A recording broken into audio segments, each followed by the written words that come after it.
Ang mabuting balita ng Panginoon ayon kay San Juan. Noong panahong iyon, minabuti ni Jesus na magpunta sa Galilea. Nakita niya si Felipe at sinabi rito, "Sumunod ka sa akin." Si Felipe taga Betsaida tulad ni Andres at Pedro. Hinanap ni Felipe si Natanael at sinabi rito, "Natagpuan namin si Jesus na taga Nazaret, ang anak ni Jose. Siya ang tinutukoy ni Moises sa kanyang sinulat sa kautusan at gayon din ang mga propeta." "May nagmumula bang mabuti sa Nazaret?" tanong ni Natanael. Sumagot si Felipe, "Halika't tingnan mo." Nang malapit na si Natanael ay sinabi ni Jesus, "Masdan ninyo ang isang tunay na Israelita. Siya'y hindi magdaraya." Tinanong siya ni Natanael, "Paano ninyo ako nakilala?" Sumagot si Jesus, "Bago ka tawagin ni Felipe, nakita na kita nang ikaw ay nasa ilalim ng puno ng igos." "Rabay, kayo po ang anak ng Diyos.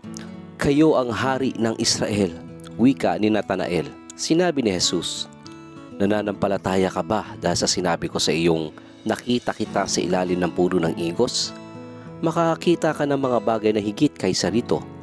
At sinabi niya sa lahat, "Tandaan ninyo, makikita ninyong bukas ang langit at ang mga anghel ng Diyos ay manhik-manaog sa kinaroroonan ng anak ng tao."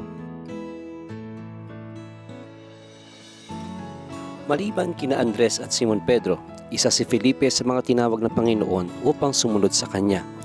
Nang makita ni Felipe si Natanael, agad niyang ibinalita ang patungkol kay Jesus na taga Nazaret.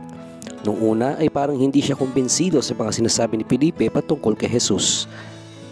Ngunit nang makita niya ito ng harapan at sinabing, "Nakita na kita bago ka tawagin ni Felipe," tumago sa puso ni Natanael ang mga salitang ito. Anong ibig sabihin nito sa ating panahon? Una, kilala tayo ng Diyos. Ikalawa, kita ng Diyos ang sitwasyon o pinagdadaanan natin. Kung minsan, madalas tayong magreklamo dahil tila baga nag-iisa lang tayo sa laban ng buhay.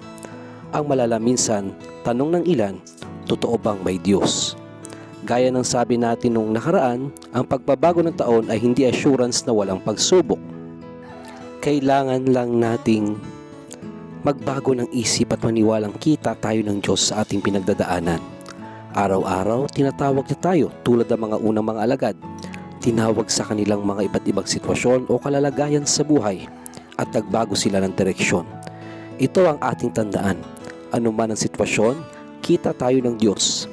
Alam niya ang ating pinagdadaanan at ito ay pagkakataon upang lumapit sa Kanya. Kailangan lang nating bigyang pansin ang Kanyang pagtawag.